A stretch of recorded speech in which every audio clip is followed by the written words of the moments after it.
Well, and in Texas, of course. I was in the office yesterday because I was watching Mike and Mike, and they said it was National Hat Day, so I wore one of my Texan hats.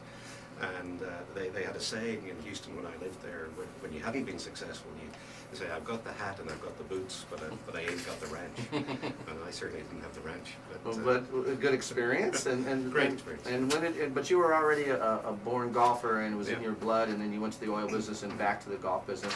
And how did you get to here? I mean, did you go from Texas back home, or have you been here? No, through a mutual friend, I was introduced to Gary about a year and a half ago.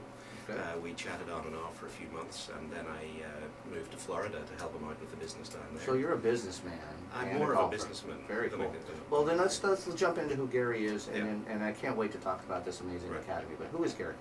Gary was brought up in South Africa. He's a native of Durban in Natal, the shark-infested coasts of the Indian Ocean.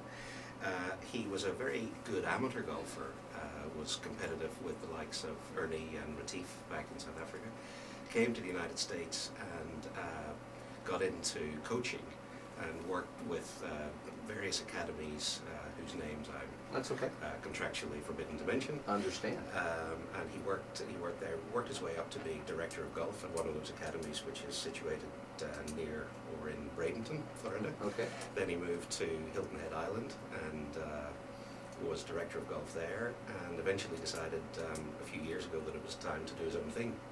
So he set up his own academy with his own name above the door. Well, what's amazing, and I think it's great that, you know, I don't know the name. It's not a household name like some of those other academies are. But to have the confidence in your ability and yourself to put your name up there, and this is amazing, and it just shows a whole lot of confidence in a man. But what's cool about it is it's really become one of the best, and I did some research on it, and it has. So the name will be a household word here, but it's an exclusive class. How many academies? By the way, they're called the Gary Gilchrist Golf Academy. How many of the GGGAs are there? Well, we are the second official one here in the U.S. So you went. I know you were in Florida. So we opened in Florida in 2007 with one student. One student. who, by the way, was briefly ranked #1 amateur in the world last year, Morgan Hoffman. Nice. Who's wow. At Oklahoma State. So if one student opened it up, it was a heck of a tuition. Nice. Actually, I'm not sure that he played very much at all. We've now got over 60 students in Florida, and then we opened here in September, and we opened with 5 students, and we've now got 8. So we're building something. So it really sounds like a very, very prestigious academy. It sounds like something... You mean it costs a lot to go there? No. I don't know. That's one of my questions. It's not what I meant. What I meant is it's exclusive enough to be something that people desire to go to, and it's making it best. What makes the Gary Gilchrist Golf Academy so unique, different from others, these other names you can't mention? What makes it so different, and what did he see that these guys or these people might not have saw? Well, I think Gary has focused in on a number of different points which he would see as being improvements upon the existing model.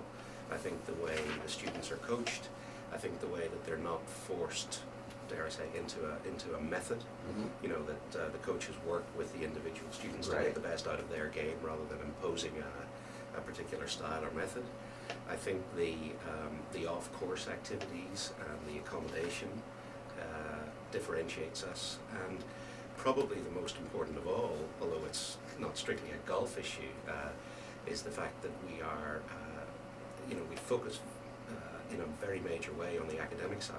Yeah, this is what's amazing, and I have to say one of our current students is currently off games, not allowed to play because he or she is catching up with the academic requirements.